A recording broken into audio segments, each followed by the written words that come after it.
All right. Go. All right. Hey, everybody. Welcome back to Comic Frontline. We have a special e-panel with one of our favorite creators, Pat Shand. You may know him from like Robin Hood, Charmed, which first, before we go any further, I must thank you for Charmed Season 10. Oh, thank you for reading, man. Thank you. Thank you. Jay gushes about Charmed all the time. I do. I seriously have like a girl crush on that book. It's like unbelievable the crush I've had on that book for the 2 years that it was out. It was amazing. Work. But thanks we're so here much. to actually. You're welcome. We're actually here to talk about a new project that Pat's working on, an independent project, completely creator owned, and it's Destiny NY. So, Pat, why don't you tell us about who you are and everything like that? Right. So I am Pat Shand. I write comics, novels, theater, and film sometimes too. I'm probably best known for Robin Hood. I've done long runs on Robin Hood, Charmed, as you mentioned, Grim Fairy Tales, Van Helsing, and I've done some creator-owned work here and there, like Vampire Emmy and the Garbage Girl, Family Pets. But now we've got Destiny New York. It's my first Kickstarter. I launched it. We're in the halfway point, so it was a 29-day campaign. I didn't want to end on a Friday, or toward a Friday. So it's ending November 2nd. And yeah, we're halfway through now. We're trying to get more funds going on where, it's a creator-owned book by me and Manuel Pretano. You can see it all. I'm sure that you guys have a link somewhere, or if not, it's on my Twitter. Yes. The cool thing that we're doing here is that the entire first chapter, a 22-page, pretty much an issue fully, is free online right now. You can go to the Kickstarter and read the entire thing there. So, because I know that these things are kind of a risk because, you're kind of throwing in money for a book that you haven't read, that you haven't been following. So I figured I would give a taste of what the story is going to be. So that's up there for free. So anyone who is interested and who's not sure about it can definitely check that entire first chapter out and see if it's their kind of thing. Yeah, you can check out comicfrontline.com. We have a widget on the side, on the scroll bar on the side, where you can check out the Kickstarter. So if you don't know the Kickstarter link, go to comicfrontline.com. We have a link there. We also have 2 articles, one a press release from Pat, and then we have another one that's a Kickstart the Weekend by Nicole DeAndrea. So go check them out. And it's really cool that you actually gave away 22 free pages. When I saw that, I was like, is that just for like press? When I was reading your thing, I was like, I checked out the the Kickstarter again. I'm like, no, he's actually giving away 22 pages. It's true. That's so awesome. Thanks, man. Yeah, we wanted to do something different, and we wanted to sort of build up to it. So before the campaign started, Manuel and I were we made a blog specifically for Destiny New York art, and every Monday, Wednesday, Friday we would upload a new page. So by the time that we had launched the campaign, we already had a few people who were following the story. And now, because it's already all out there, we put it into one easy-to-read PDF that you can just click on, go to the Dropbox link, and just read. Oh, that's so awesome. So tell us about Destiny and what's the book about? Where did it come from? All that stuff. All right. Well, Destiny New York is about. I've been pitching it a few different ways. There's the super short way, which is it's about 2 magical girls in love. The less short way that's still pretty concise is that it is about what happens when you grew up with a prophecy that was made about you. It's defined you, and then you complete it as a teenager. What do you do with the rest of your life? It's pretty much, it takes the idea of these fantasy stories like Harry Potter, all these stories that have a prophecy that features a kid as the focus. Those stories always end when the prophecy is complete. You save the world. If you're Buffy, you kill Voldemort. If you're Harry Potter, but it stops there. What happens next? Where does that person go? How do you live your life as an adult, as a barista, as an accountant, knowing that you've already done the greatest thing you're ever going to do? How do you find purpose? And the kind of longer answer is that around that premise, we've built a magical world that is very much, it's more like our own, you know. I didn't want to do a strictly fantasy book. I wanted to do a very grounded, down-to-earth book with genre elements where you're not going to see things like you would in a book like Lord of the Rings, or even a more modern book like Harry Potter, which is getting more popular again now. Because now what I wanted to do with Destiny New York is instead create a world where that would reflect how magic would be if magic was real. You know, if everyone was aware of magic, it wouldn't be this incredible thing. It would be a much more mundane thing, because I like the idea of a world where if they are aware of magic, magic is more like breathing, eating, sleeping. You know, it's not going to appear on every page of the book. It's going to be an element of it, but there aren't going to be these big magical scenes. It's going to be a world that is very used to magic, so it's not going to appear very much different from our world. And in fact, in the first chapter, there's only a very brief instance where something vaguely magical is used. There's a stone that the lead character Logan uses to calm herself down. It's sort of an anxiety-soothing stone that she carries around, very grounded. And then later on, this seer character, Anthony, is struck with a vision. So it's beyond that. It's much more of a romance, pretty much. You know, it focuses a lot more on the characters, I'll say, than the magic.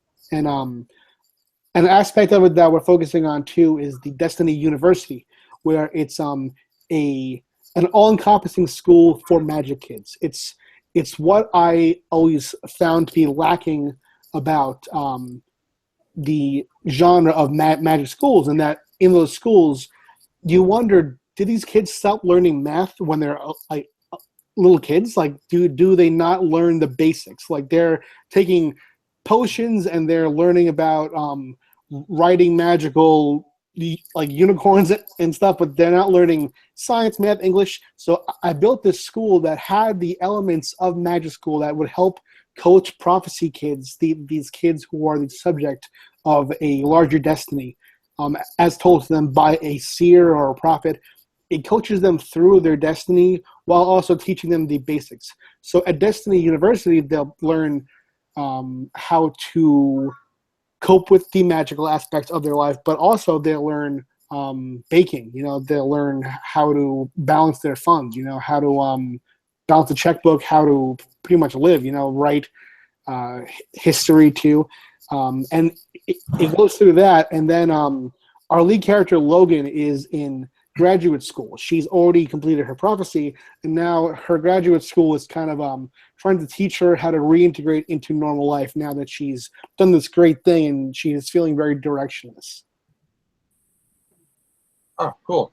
I like the sound of it, because I like that, you know, magic is just a normal thing. You know, it's not like, you know, it's not this big, you know, magical thing like where everybody's like, ooh, you know, it's just a casual thing that, you know, if we got used to it a little bit, it's like maybe how people would treat like the new technology that's just come out like a year ago. You know, in the beginning it's all special, but then after a while it's just like, you know, it's a normal part of the world. You know, right? I mean, yeah, that's a great example, because in a very modern comic, you're not going to have an entire scene showing the cool effects of a cell phone.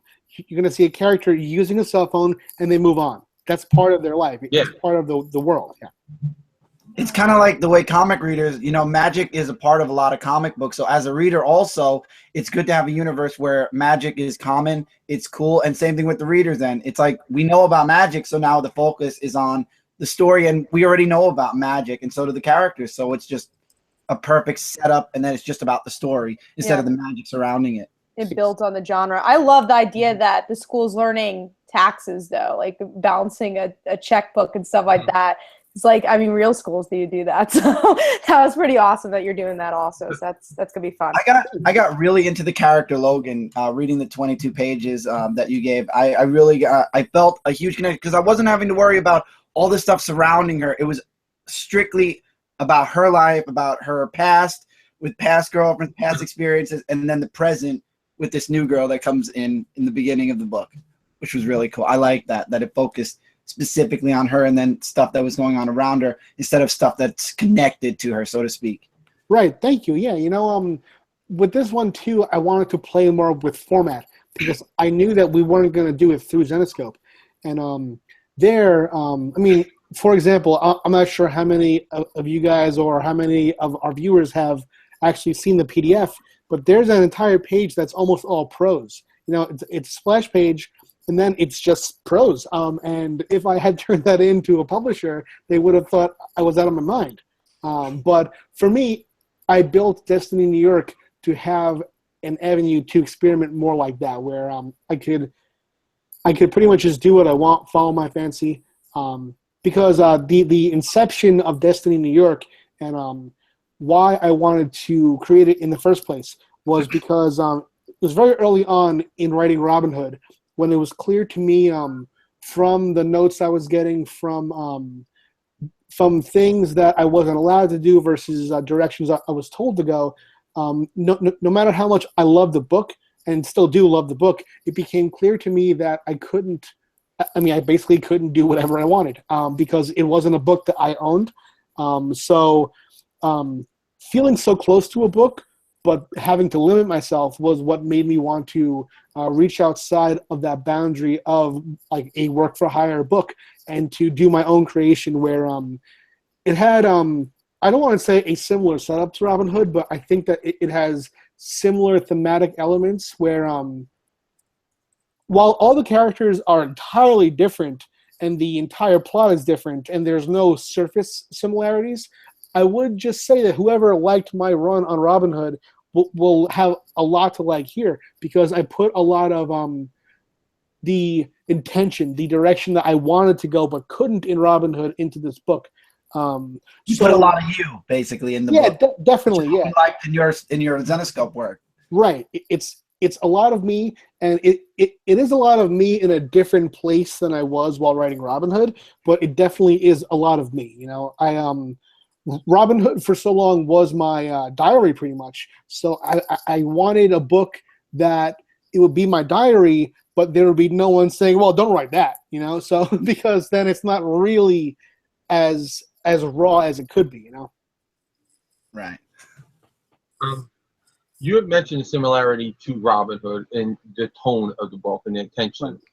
Right. And you mentioned that it has to do with school, magic school. Some of your other work, Grim Fairy Tales and Charm, also dealt with like magic schools and stuff like that. And that combined with Robin Hood, did any of those other elements influence the work in this book? Well, you know what's funny is that when I was writing the first bits of Destiny New York, I kind of came to this realization. I was like, oh wow, Arcane Acre has a magic school, so I didn't. For a second, I paused. I was like, do I want to go this direction? But then I thought about it, and I thought about the school in Charmed, and it was such a small part of Charmed. And then I thought of the school in Arcane Acre, and that is a not small part of that series. That is the focus of that series. And then I thought about Destiny, and while the school is an element, and it's a location, and it's a device, it felt so different from Arcane Acre in Grim Fairy Tales that I didn't feel influenced. I didn't feel like also like I needed to do something different, you know, because it already felt so different. Because Arcane Acre is a more traditional setup as far as like I've gotten comparisons to X-Men on that. I've gotten comparisons to Harry Potter. But besides the way I'm pitching Destiny New York, I don't think that anyone would read it and think Harry Potter. Besides the fact that there's a character who is a jokey kind of riff off of a Harry Potter type, you know, but it doesn't have that feel. It's a lot more like, say, Strangers in Paradise. It's a lot more like it's kind of like more of an HBO show than a X-Men type book, you know. Oh, cool. Kat, do you have a question? Yeah. So I've done Kickstarter before for my book, so I definitely know the process. But I want to ask you, as an indie creator, what's been the process of Kickstarter, the pros, the cons, everything in between? Because I think there are pros and cons and everything in between with Kickstarter. Right. Well, all right.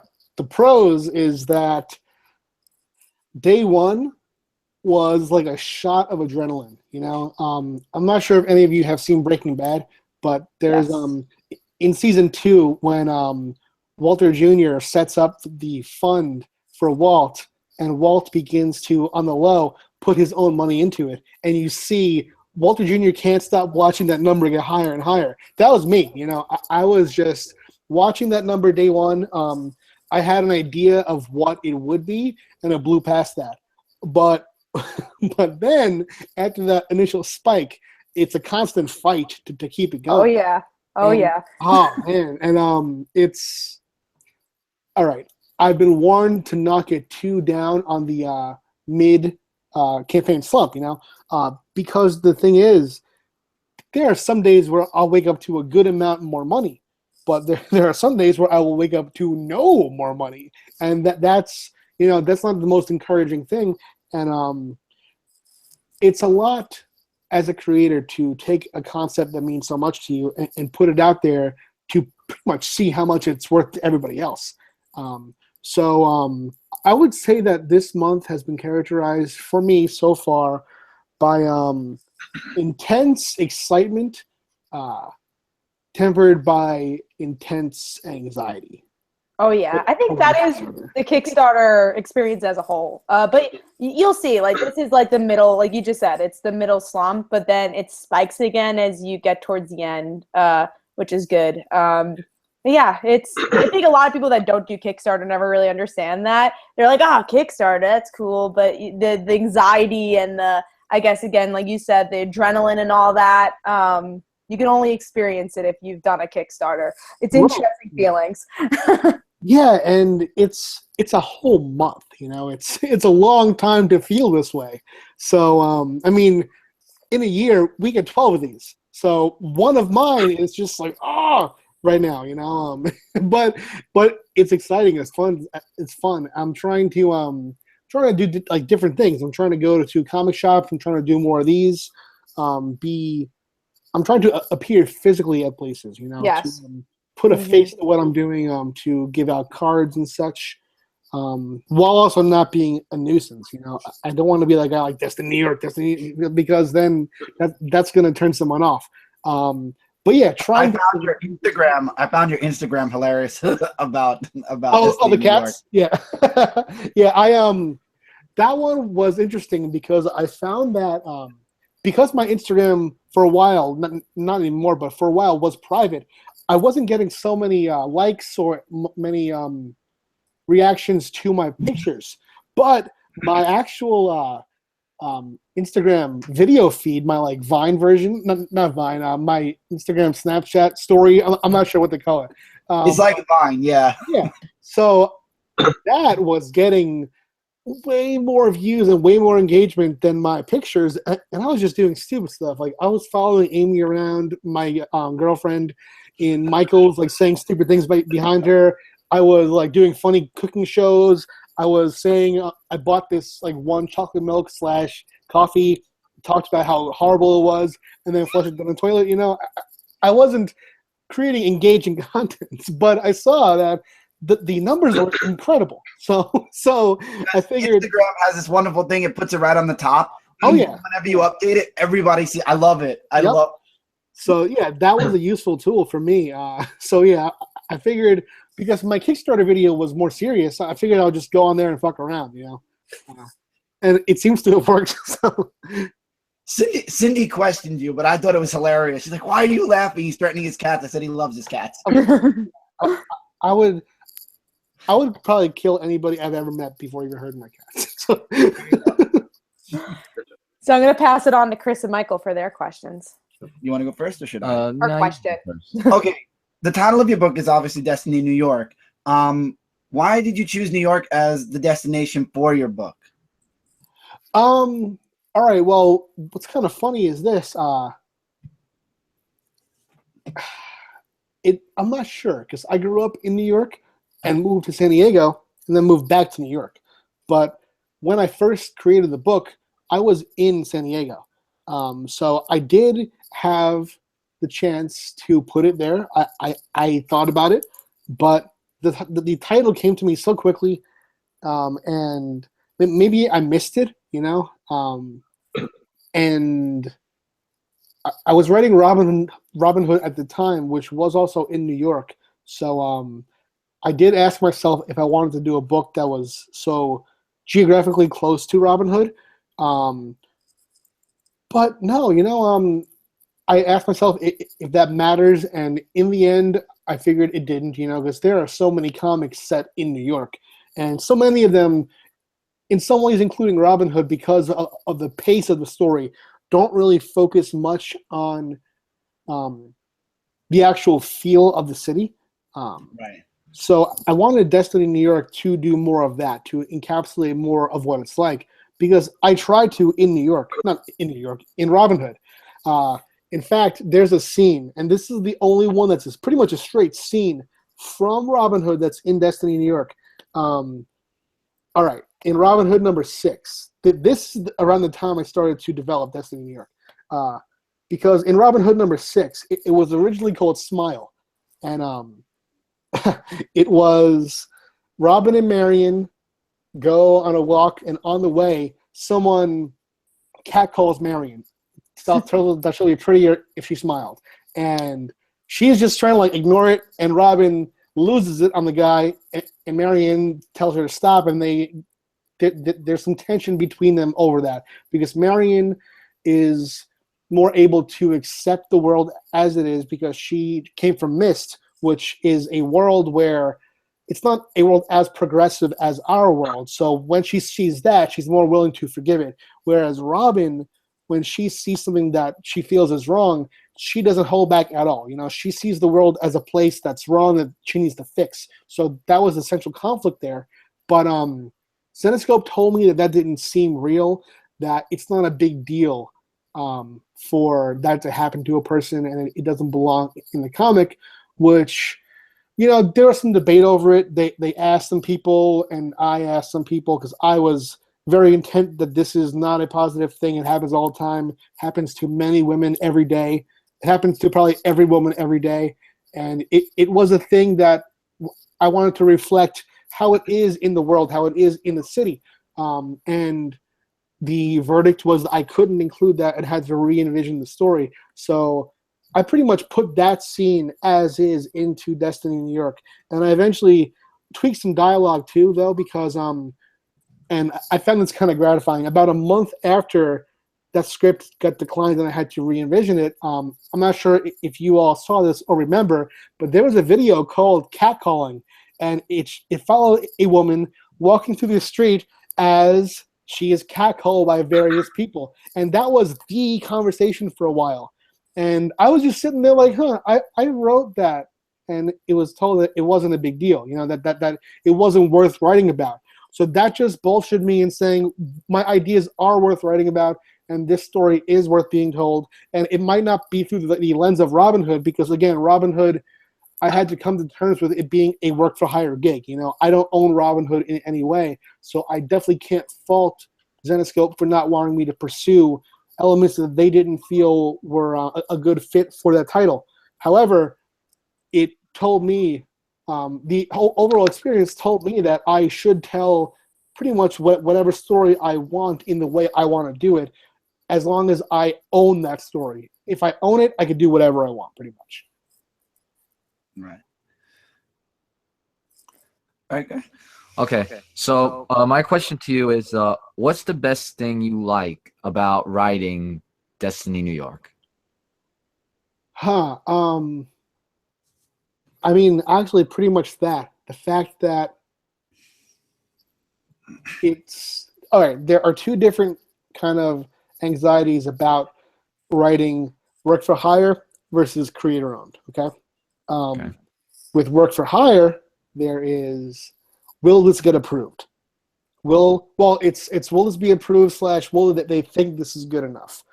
for Zenescope, because I've been there for so long and I've written so many books for them, it's less will they think it's good enough and more will it's get approved. Because if it gets approved, then I don't have to go back and change things. If it doesn't, then it's not done anymore. You know, there's this sort of relief to a thing being done, to finishing something.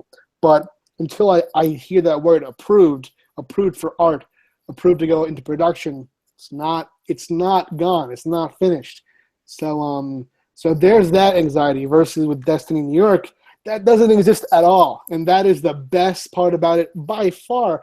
However, the is it good enough is amplified times 1,000 because to me it's good enough. Now it's not a publisher that decides, it's everybody else. Everyone who would support me, that is who's deciding, right? So that's the anxiety there.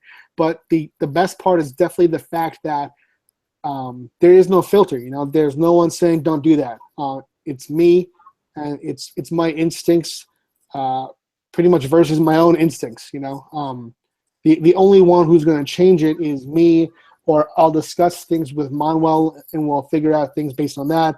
But no one's gonna, in the end, to filter our thoughts in that way. And that isn't to say that all notes are bad. You know, there are for sure some good notes, and there are no like technically wrong notes. There are notes that I don't agree with, but in the end, on Work for Hire, again, they own the book, so I really can't say shit. I'm right to not say shit because I don't own that book. So you're playing in your sandbox. Yeah, and there's no ramifications because I'm not working in a world where anyone else is. You know, all the characters are mine, world is mine, the direction is mine to steer. So anything that I mess up, it's pretty much just me and Manuel. Where on Work for Hire, if I'm perceived to like mess up there, then that is the entire company, every other writer working in that world. There's a bigger ripple effect. So this, it's more of a, yay, this is me, you know? Okay. Awesome. You were saying about New York City. I live in Philly. So, there's a deep echo there.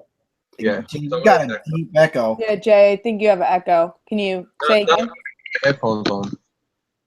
It's like on your voice. Let's Yeah, it's talk again. It might be gone. Everybody else is fine. All right. So you're good. You're good. You were saying about New York City and the one and about the cat calling. I live in Philly. I live in the city, actual city, not like in the suburbs or anything like that. And trust me, that is an everyday thing that you see around the neighborhoods. You know, Right. like it's still a real thing. So you're 100% right on that, and that's in Philly, not even in New York. You know. Right. I mean, and the thing is too. I mean, I wouldn't have to go to New York to see that. I worked at Starbucks back in San Diego where I met Amy, and the things that people said to her, you know, just gross. Like people come into the store, and the same way that they'll say that their coffee order, they'll just deliver a disgusting garbage comment with that same ease. You know, it's nothing. They'll do that. They'll ruin someone's day and not ever think about it. You know, and that's I mean, to me, that is an issue. You know, it's not something that I'm trying to fix here. I'm just trying to show the world as it is. You know, and show how just some stupid comment has an impact and can cast a shadow on someone's already bad day. Because when Logan is catcalled, she's already having a horrible day, and she's told to smile by someone who has no idea what her day is, you know, and it's a very dehumanizing thing. And yeah. The sad reality, though, is in that situation she was helped. Most of the time. I mean, sometimes it does happen, but most of the time there's nobody there to step in and put the person in their place, and that's where the problem is. And that I like too, because you're telling your story, but you're telling the story through reality also. So it's the way you're doing it. It's not experience. It's your vision of reality, and you're showing the world it to make them more aware of it without really saying, look at this or look at that or look at the other thing. It's one story, not focusing on like the main character and her girlfriends or the cackle. It's a whole story with, I got a lot of messages in those 22 pages, honestly, that were thrown at me. It's things that I've seen. It's all taken from life. I mean, for example, I didn't even want to go this far, but there was one time, and to say one time is to imply that it was one time, but there was a time where I was with Amy and our friend in the city, and there was this girl, she could have been like more than 16, 17 years old, and this grown dude who was working at Times Square just followed her, just trying to talk to her for blocks. So we just changed our entire voyage pretty much and just stayed right behind them, you know. And it got to the point where we were about to say something because we were pretty much just following to keep her safe, you know, well, not causing an issue, you know. But at the point where it got even more ridiculous, he finally turned away because I guess he was leaving his jurisdiction of where he worked. But it was insane. Like, just the way he was talking to her was wild. And that happens, I mean, that was just one time in the city. For a guy who works there, that must have happened 100 times that day at least, you know. And I mean, I don't want to turn this into like a panel on catcalling, but yeah, it was. I think that it was a way to show New York City the way it is, you know, and not in a negative light, but just hey, this happens, and there are people here. Like, the idea is that there are people in the city who don't know one another, whose lives intersect in all these ways, and they aren't always positive ways. You know, people have their own lives, and when someone says these comments to them, it does affect their lives, you know, and that person goes on not knowing what they did, not knowing the effect they had, and not knowing anything about them, because for a second, for the time they speak, they aren't seeing them as a person. They're seeing them as this thing to talk to, this thing to change. And then yeah. That's a reality point of view that you're trying to get across to readers, because right, you know, because that's how it is in New York. It's just living in the present, and that's what people, you know, should expect. That it's not, you know, I think that it's just the way it is. I think it's great that the book gives a lot of messages that people kind of turn the other cheek. Yeah, for, so because with reality, they know like how the world is, and that's what's a great message for the comic book. Well, yeah, and like Jay said, it's not just Manhattan. I think Manhattan, because I go to school there, so I know. Well, I went to school there. I know what it's all. You know, all it's cons and positives, but it's all different cities too. It's Philly. I went to Texas, and you know, it happens there too. So yeah, it is a good message. So Jay, are you on your question or? Yeah. Matt, why did you actually pick Destiny New York for your first Kickstarter? Like, what was it about this one project that made you say, okay, I'm ready, I want to do a Kickstarter right now? Like, all right, well, I have a boring answer. It's the most true answer, is that it was the most finished. You know, we created a pitch. The pitch, unlike my other pitches, which I currently have, those have about maybe like between 7 and 10 pages. For this, we had what we originally saw as the entire first issue. So it was a mix of, we have so much already. I mean, because Manuel, I'm sure that you've seen the art. He does covers like nothing, you know? I mean, the book has one cover. He's done like 15, you know? So we just had so much content. And it was a book that just meant a lot to me and that I wanted to get out.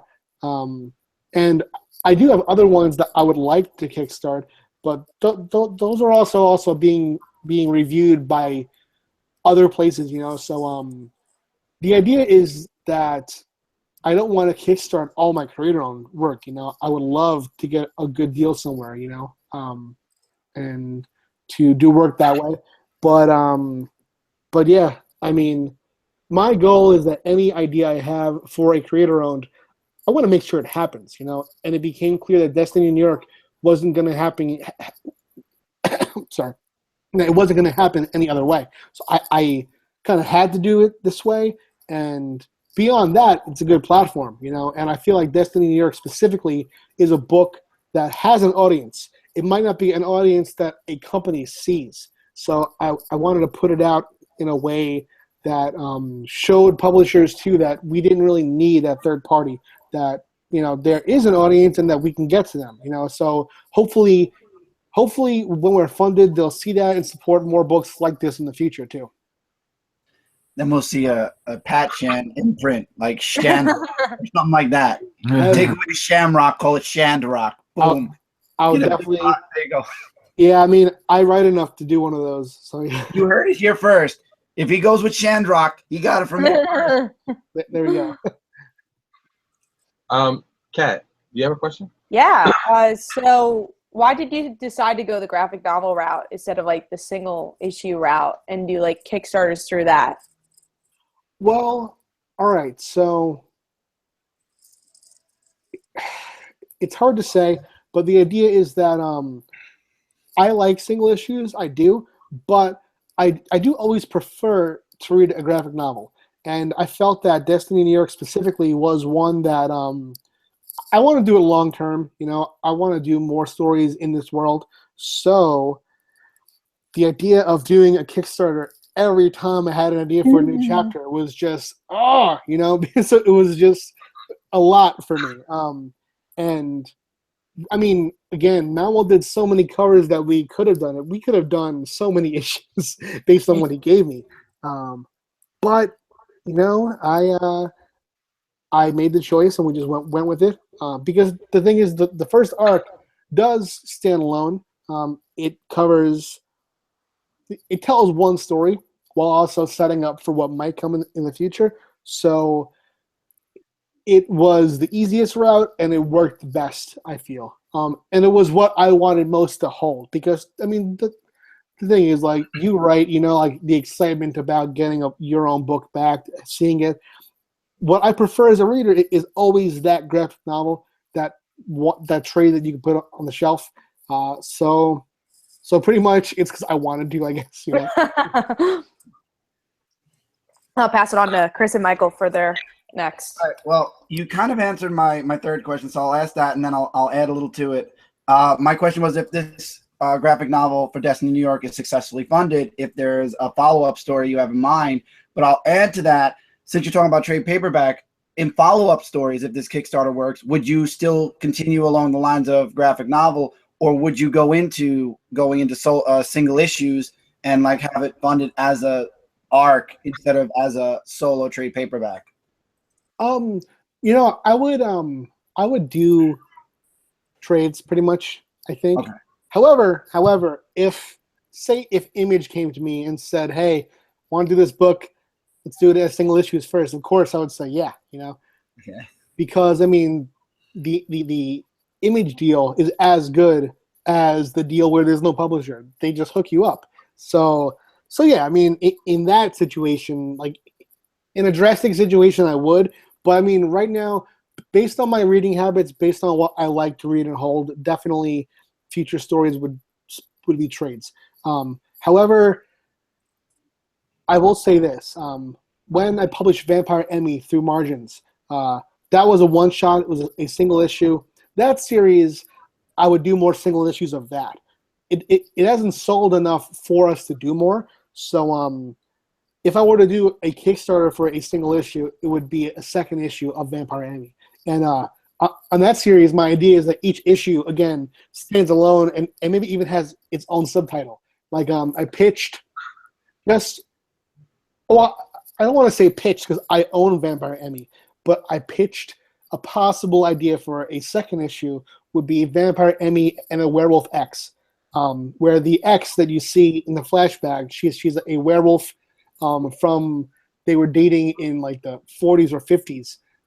Where that character comes back and sort of interacts with Emmy and her girlfriend in this weird kind of situation.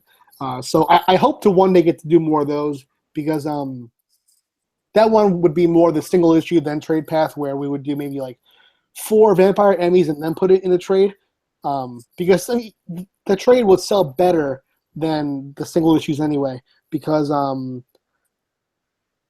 it's hard to sell a single issue at the price point, because there's such that book has a small run, so the price to create that was higher. Like if we had the money to fund a larger run, like 1,000 or not 1,000, more than that, like 2,000 to 3,000 copies, then that would be more affordable. However, because of the nature of the small run, the price point of the issue is higher, right? So if we were to instead do a trade after those are out, I think more people would see it that way, you know? Right. Okay. Okay. So my question is, for your Kickstarter, like all of us want to really hope for a huge success, that it will get like really there and out there. But my question to you is, how far do you predict or want to predict this Kickstarter will get, and why? Oh, wow. Like I mean,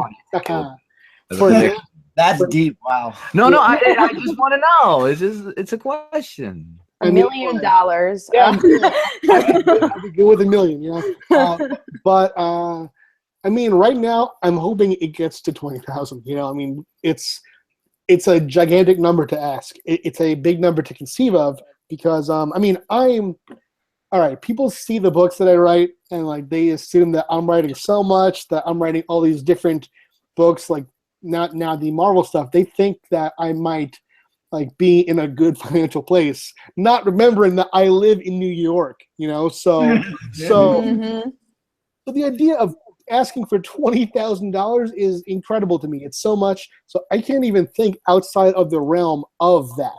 So right now we're just aiming to get that. However, that isn't to say that we aren't prepared for stretch goals. You know, we do have some awesome stretch goals that we won't announce until we get closer. But yeah, I would be very satisfied if we hit $20,000, because that's the goal. As a prediction. Yeah, that's yeah. I mean, I don't want to predict higher and be wrong, you know. But I'd be satisfied with 20,000, because that's the goal. And the goal for me, the personal goal, is to make the book happen. Like, I don't need to make a bunch of money off it. In fact, I'm getting no rate whatsoever. We're funding the art. We're funding the production, the lettering, the actual design of the book. We're funding the print and the shipping. That's 100% it. You know, we have a decently high print run so far to make the books more affordable. Hence the higher goal.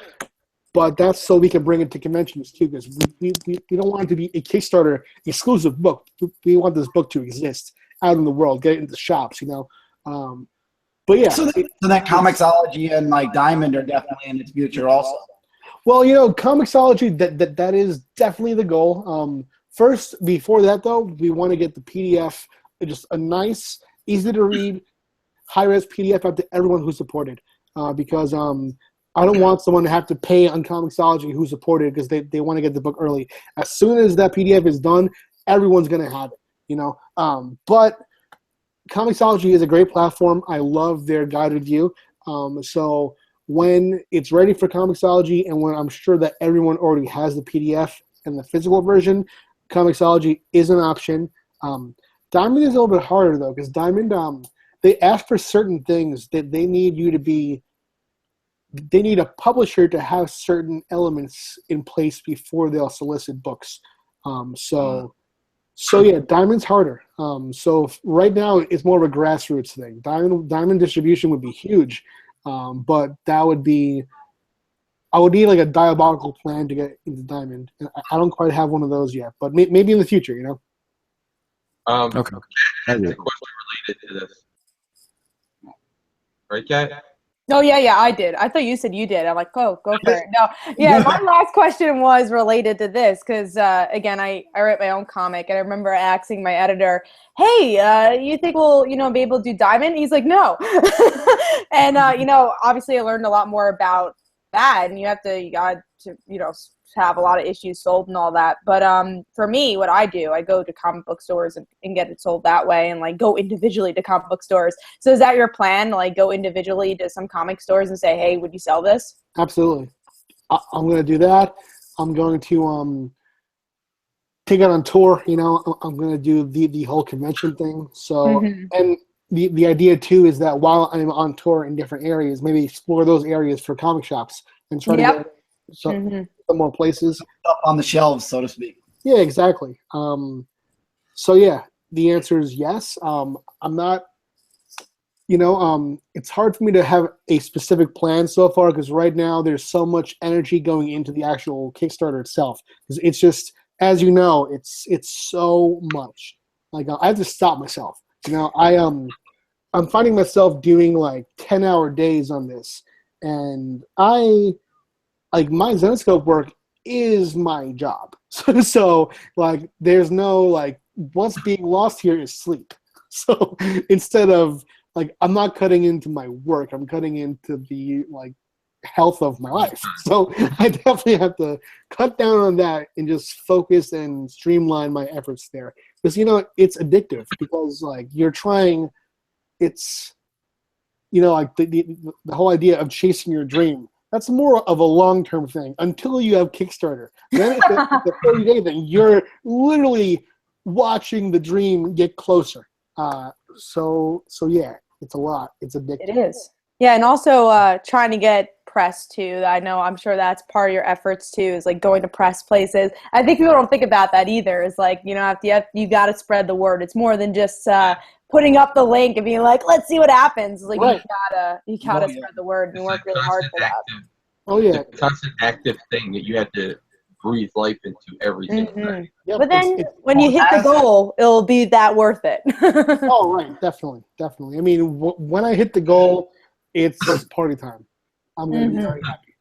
I would think that Pat is one of our most frequent writer guests that we've had on live shows, on panels, on private shows. Yes. Oh, got it.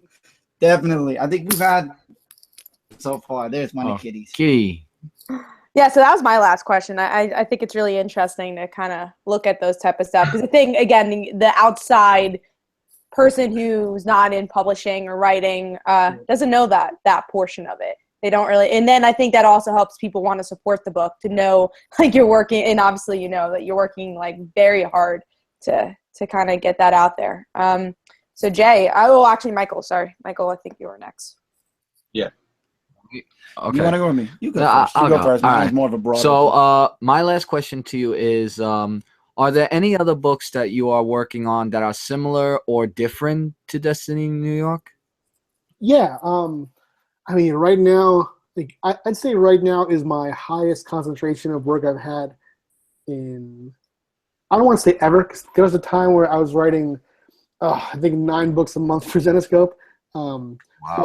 But now I'm doing a lot more different things, and it's become such a juggling act because I'm writing, for Zenescope, I'm currently still writing Van Helsing vs. Frankenstein. That is, it's more of like this like really grounded, gritty, upstate New York horror story we have the Mothman, we have Frankenstein. It's about death. Neil is just coming in on this. I'm gonna blow my candle out so he doesn't go on fire. Stop it.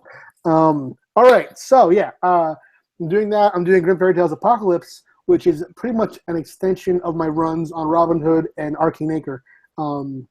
That one is the summer event at Zenescope. It's a big, broad story. It's as different from Destiny New York in any way that you can imagine. It's about as different as you can get. That story spans the entire world. We have a cast of like 50. It's gigantic. We're doing Hellchild #1 comes out. It's the sequel series called Hellchild the Unholy. That is sort of like it's like an anti-hero story, a Monster Mash type thing. A lot of different creatures. The lead villain is a serial killer who tries to ingest the spirit of this reptilian sorcerer. It's about as wild as you can get while still also being really grounded. What else do I have? That's about it from Zenescope. In January, we're launching Van Helsing vs. the Mummy. That continues the Van Helsing vs. the Monsters series. Oh, nice. It's going to be a fun one. It's drawn by Mark Rossetti, who's drawing their Death Force book, and he's He's an incredible artist. You know, he did the last issue of Grim Fairy Tales. I'm glad to have him back on a book that I'm writing. He's great on there. I'm writing the 2 Marvel novels for Joe Books / Marvel. It's Iron Man, Mutually Assured Destruction, and Avengers: The Serpent Society. Iron Man's pretty much done.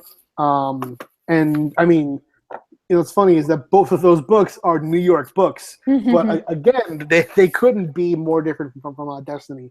Though, because like those stories are, you know, big superhero stories.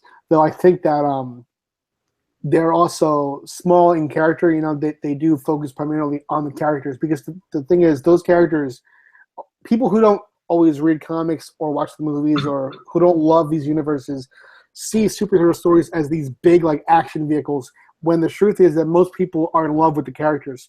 So I take the same approach to Iron Man and Avengers as I do with Destiny New York, no matter how different it is. And I'm doing Equilibrium for American Mythology Productions. That's done, but it's still being drawn, so I always rewrite over letters. And I'm doing some other stuff I can't even talk about. You know, it's big stuff coming up.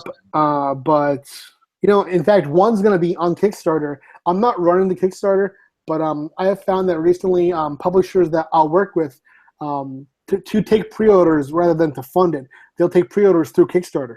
I can't say who it is, but this will be the third company I've worked with who have done this, who have put the first issue up on Kickstarter to get the pre-orders. I thought it was dropping on Monday, but I could have been mistaken at maybe the next Monday, but it'll be announced soon.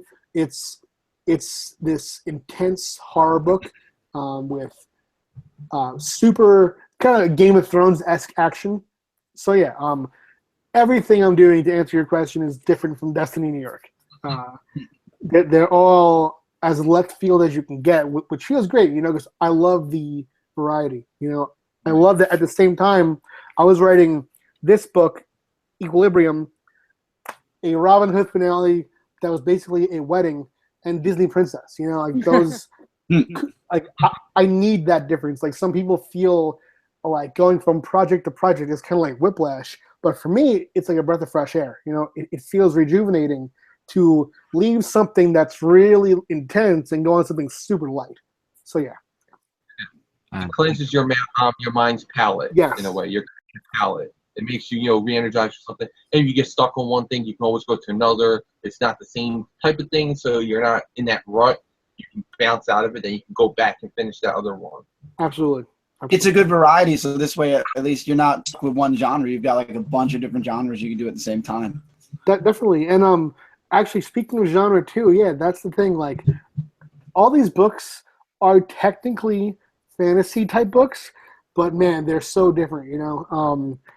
Yeah, so that's what I wanted to show with Destiny New York, is that when people see me writing Robin Hood, Van Helsing, Arcanacre, they're in the same genre, but they're all so different, and I feel that not everyone sees that. So Destiny New York, I wanted a story that is, in genre, it's fantasy, but it also, it's not really, it doesn't feel that way. And you brought up characters, which actually leads me to my last question. Could you tell us a bit about the characters in Destiny New York? Yeah, for sure. In fact, I'll plug myself here too. This week, I'm going to be doing features on each character. Today, I did a small little feature on Logan. I'm going to do one on Lilith, on Gia, on Bailey, on Anthony, and on then small roles. Where can they find the features? That's going to be no, not on the Kickstarter. It's going to be, well, you know, if you've already pledged, you'll see the update there. But it's going to be on Twitter, Facebook, and Tumblr, all at Pat Shan. You can find me there. But yeah, you know, I'll encourage you to go there so I can engage you more and talk to you all there, because each character has such a different thing going on. You know, like Logan, for instance, she's sort of the eyes through which we see this story unravel. She's I'll be brief here just so I can have something else to say when I do it online. But Logan, she has done this incredible thing, you know, and now she's finding her place as a regular person. You know, she's trying to figure out what that means for her and how she could still be special. Because the thing is, she's been told her entire life that she's special. So she thinks that she's special. You know, she has the whole child star syndrome where she has not really figured out how to be a regular adult. Whereas Lilith, she's more of a mystery. You know, Logan meets her, and she is incredibly profane, but still she's looking out for Logan. She's instantly flirty, and she and Logan sort of start this romance where Logan doesn't really know much about her, but feels drawn to her.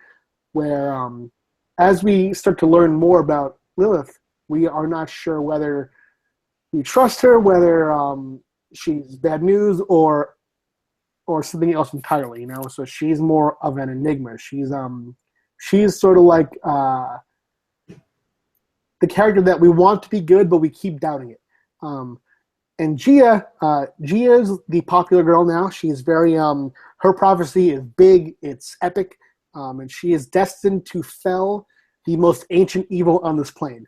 And she is very chill about it. She's excited. She's not feeling the anxiety of what this means, which also means that she hasn't processed what this means, you know, because it means that she has to kill somebody. But it's easy to hear that and think, oh, I'm gonna kill this wicked person, save a bunch of lives. But in the end, you have to kill somebody. So her story is grappling with that. And Anthony, her seer, is working with her on that, and he has his morality tested. As Gia begins to question her destiny, Anthony is sort of in charge of trying to make her stick to it and examine how he can guide her on that path. And Bailey is Logan's ex, who you know, she's in the first chapter that we see here. She has a very small role, and she appears a lot in the rest of the book. I don't want to say in what format because as you see, we have these flashbacks. You know, Manuel has 3 styles in here. He has the flashback painted style. He has the regular style, and then he has the cartoons, where when it's Logan's inner thoughts telling her to shut up, you see it as a cartoon. I like that. I like that aspect of the different types of flashbacks. Right. Yeah. I mean, that was pretty much a way to show just he's so versatile. You know, his art. If he does a cover for one series, it is only that style. He created it for that book. You know, not many artists can do that. So we have him working on 3 different styles here. It's incredible. And so I don't want to say if we see Bailey exclusively in flashbacks or if we see her in person, but her story is I kind of don't want to say there because her flashbacks, I mean, I will say she's for sure in flashbacks. I don't want to go further, but her role in Logan's life is something that we unravel as we go back, pretty much. Gotcha. So for more information on characters, just follow you on Tumblr, Twitter, or do what we did and back the project, and you get the backer emails. Right. Yep. And it's all going to be I'll be out following them and putting them up on Common Frontline to let people see it there too. Oh, awesome! Thank you. Excellent. I have 2 more questions for you. One is, you've done this with a few projects now where you use LGBTQ characters. How important is that for you to put it into a book and for comics in general to use LGBTQ characters? Oh, I mean, yeah, it's vitally important because it's wild. I know a lot more queer people than I see in the books, in TV that I watch, in books that I read. You know, it's like that's my reality. That's our reality. And that queer representation is so poor. And it's not just in comics. You know, comics has that conversation going on. It's getting better. Movies, I mean, Hollywood, not so much. You know, that's not getting that much better in the same way comics is. And the rate at which it's getting better is incredibly slow because, I mean, again, this is our world. So the fact that writers still have to argue to choose a character's sexuality because, you know, it's hard for me to even say because it's almost treated as if straight is the default. which that's not, it's not true. There is no default person. So the fact that like straight is considered a default by so many is incredible to me. So yeah, you know, the characters just reflect the world, you know.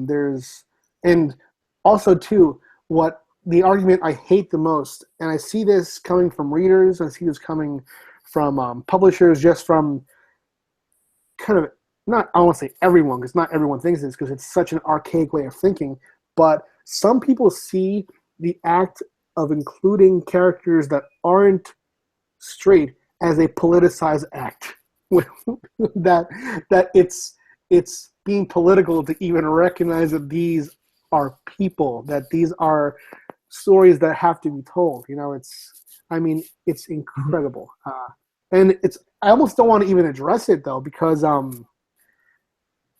mean, the times that we're in, we're in volatile times, and you know, it's a conversation that's trying to be pushed down, you know. And I think that the best thing to make this representation better is to have books that reflect our real world, because it's important.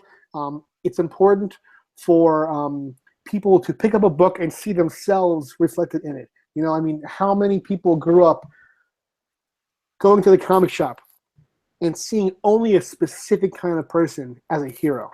That's not okay to me. That's not okay to so many people. And I think that it's past time. Oh, I just got a weird pop-up. I'll skip this version of Java. Thank you. It's past time for these books to start reflecting the world as it is, you know, humanity as it is. And I mean, it's also past time for companies to hire more diverse creators too. You know, that's been one of my main things at Zenescope. You know, I almost never talk about editing because it's not interesting. It's not interesting to talk about, oh, I told this artist to approve on his page today. You know, like it's more engaging to speak about writing. But what I like about editing is that I have a voice in hiring people. You know, that I'll look to make sure that we're not hiring a monolith. You know, but we're being diverse in our choices for creators, because there are so many people out there who want to write. You know, it's not like those people don't exist. You know, it isn't like they aren't trying to be heard. And by saying those people, I mean everyone. I'm not just talking about like queer readers. I'm talking about every kind of person that you can imagine. You know, there's no one out there who's a comic book writer who is just sitting back thinking, oh, well, nah, I could not do this. You know, I could not be heard. Like, everyone wants to be heard. Everyone wants a voice. And it's important for editors to stand up and give them a voice, you know, and help move this industry away from just being so insular. You know, it's easy for people who grew up reading comics about people who look like them to keep creating books like that. And that's not interesting to me. That doesn't move the industry forward. To borrow Boom's hashtag. But yeah. I think it's important. It's not, you know, there are great books that are already doing this too. You know, this is an active conversation. Like, my favorite book right now is Lumberjanes. That is. I just got into that series. Oh, it's great, and I agree. I like it. Great. So yeah, I just always want to encourage comics editors to do better and to follow in the footsteps of Shannon Waters at Boom. Shannon has been terrific in what she's been doing.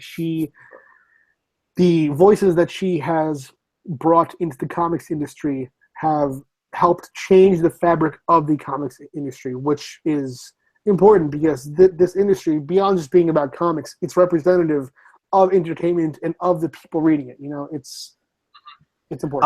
I think it's an easier thing, and we've talked about this so many times on Frontline. I think it's easier.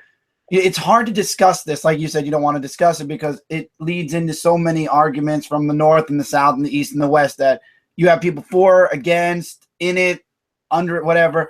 It's easier to show it, but not show it, to do it in a way where, like in your book, you have it, but you're not advertising that as your book. You're saying this is the book, this is what's in the book, but you're not saying this is an LGBTQ book. This is a book.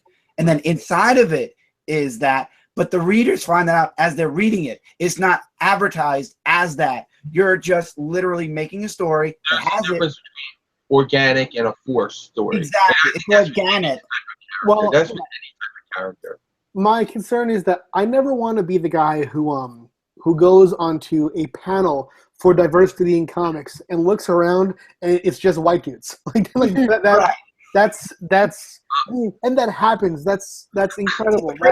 It's hypocritical. Exactly. Yeah. So I mean, like, that's not what I want. So I never want to be the guy like, oh yeah, read my books because of diversity. You know, I want to instead promote the voices that are diverse. You know, I want to hear. Yeah. So I look at that as more of I write my books the way the world is, and for editorial, that is where I promote voices that I think should be heard. You know.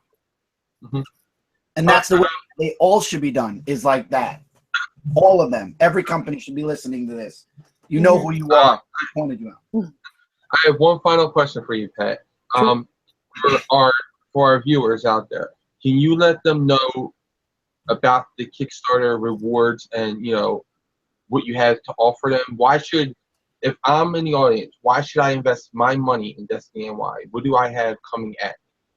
All right. So beyond the fact that the main reward, of course, is the graphic novel. It's going to be beautiful. Manuel is an incredible artist. It's going to be an entire book full of his wonderful creations. To me, that's enough. However, the extra rewards are insane. You know, we have prints. We have these wonderful prints by Manuel because, you know, we envisioned the series as an ongoing comic series. So he has drawn covers for way beyond anything that we could actually have a cover for. You know, we have one book. We have 15 or so covers.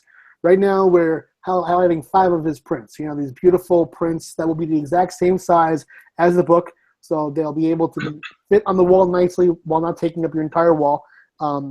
They're gorgeous full-color prints that show the characters in many different kinds of ways. You know, as I mentioned before, he has all these different styles. All those styles are at work in these wonderful prints. And on the print angle, too, we have other work by Erica Chan, Karen Cunningham, and Eric Donovan, who was the artist on Constantine, the Hellblazer. So we have those going on. We have sketches from Manuel that he'll put in the book. We'll have commissions from Manuel. And if you've seen his work, he'll draw any character you want. He'll draw you a brilliant commission. If you want it digital, he'll do it in full color as if it's cover. If you want a physical one, he will mail it to you all the way from Italy, and it'll just be gorgeous. You know, you'll feel like I do when I get art from Manuel, and I promise you, it is a lovely feeling. What else? For artists, we have the artist package where Manuel will do a portfolio review of your art. We have the writer or artist package where I, as an editor, will do a portfolio review of your scripts. You know, I mean, and that's the thing. I feel like this one, I haven't pushed this one as much as maybe I should, because the thing is, when a writer sends me a script, I feel horrible doing it, but I can never, ever read it. Because, I mean, I'm not sure if you guys hear my cat screaming. I did. Yeah, he's hungry. He ate about an hour or so ago. He needs more, apparently. He's not going to eat for a long time. You know, he doesn't like the dry food. He needs fresh, wet food. He's very spoiled. It's the same one who was up here, Neil. You hear this? This is what I deal with every day. So yeah, when a writer sends me a script, I unfortunately can't read it because my submission pile is gigantic. It's full of actual issue PDFs that I can read. So this is an opportunity to get in with an editor who will read your script, who will give you a full review. So that's pretty rare, I think. You can get drawn into the book. You can, I mean, there's a bunch that I am not remembering because I'm looking at your faces instead of the actual Kickstarter. But yeah, I mean, there's a mini comic called Hearts. It's a silent book that Manuel and I did for margins that we're printing in actual print for the first time here. It was digital only. Yeah, there are a bunch of rewards, and I'm also going to do a raffle. I'm still figuring out the prizes, but I'm gonna do stuff like a Zenescope hardcover art book. Just pretty much my comps, like the things that I either got or bought from Zenescope for my own collection. That I want this to happen, so I'm gonna part with some of my prized possessions to make it so. So yeah, and the cool thing about this too is that I'm very open. I'm very down to talk to anyone on social media. So if anyone wants any reward that isn't there, just talk to me. I'll be glad to make whatever you want work for you. Like scripts for books that I've written before, just books that I've written before that you don't have that you want that I probably have in my gigantic collection that's taking a room in my house. I would love to hook you up. So yeah, if you want rewards that aren't there, talk to me. I'll definitely make it happen. Yeah, you're one of the most easily approachable creators out there right now. I'll Yeah, say that. man. I mean, to a fault. I should at some point be quiet. But hey, But what fun would life be if you were quiet, though? Oh, that would have been horrible. Could you imagine our first interview never would have happened if you were quiet? You were the first person me and Michael approached before we were pressed at New York Comic Con. No, that would be horrible if the experience was all those years ago. It wasn't that many years ago. It was about 4 years ago. Yeah, it's been a while. Yeah, that was 2012, I believe. Yeah, at Comic Con. So Whenever Godstorm came out, that was when we approached you because we got issue 0. Damn, that's a while ago. Hard to think. 2012. I always love aging people. I graduated high school. Okay, Graduated high school. Not here. Like, Love to. that's her little niche. It is. Okay. We want to thank Pat for being on here and for coming to us for this. We love doing e-panels with Pat. Anytime you have anything to promote Pat, you have a place here. But for now, we're getting ready to close up and promote stuff. So tell us what you have coming up right now that people can go out and buy, other than the Kickstarter, which everybody should go back. I put it in the chat so you guys could check that out too. Thank you. Thank you for that. No problem. Frontline.com. It's our Kickstarter spotlight. So you can go right there and check that out. It's a little widget on the side. Go check it out, support it. What else do you have coming up, Pat? Right now, I have a cat who somehow still wants more food. I have, all right, right now it's still going on. Van Helsing vs. Frankenstein, Grim Apocalypse. Got the new book announcing very soon, either in the next few days or next week. Definitely, he won't stop. And Spirit Hunters too. I'm writing Spirit Hunters with a team. That is a book I haven't talked about much at all, because I kind of just found out my role in that. Spirit Hunters is a comic by Zenescope. It's done in a writer's room where I go in a room with Dave Franchini, Ralph Tedesco, and Joe Brescia, and together we break the story. So Ralph and Joe wrote issue 1. Dave and I wrote issue 2. I wrote issue 3, and Dave and I are writing issue 4. So I'll probably be involved in some capacity on every one of those. And that series debuts next month. So yeah, keep an eye out for that. Keep an eye out for Hellchild, the Unholy #1. If you haven't read Hellchild, this is a brand new take. It's a brand new start for this series. So yeah, got a lot coming out. You can pre-order my Iron Man novel on Amazon. Just type in, because they don't have the title up yet, the subtitle. Just type in Iron Man Shand, and it'll come up. Just pre-order that so they can keep giving me work there. That'd be awesome. And yeah, my biggest thing right now is the Kickstarter. So I do want to thank you to everyone who has supported. And yeah, that's about it. Cool. Okay, I want to remind everyone that this episode of Frontline, this e-panel will be up on iTunes, Stitcher, and SoundCloud this week. So you can check it out there, take it with you, and you can also check it out on our YouTube page. It'll still stay up on there. And we want to remind everyone to stay with us. We're going to take a brief pause, and we're going to come back with our top 5 for the week. So get your top 5s ready in the comments. When we come back, get them loaded up there. Brant will be with us, I think. for that. Yeah, I'll be bowing out. I have no voice. I've read it. I'll message him actually. we're going to update and up to the all new, all different Brant Fowler. Okay, so It's the Brant Fowler. We're going to see you guys in a few minutes. Take care, everybody. See you soon.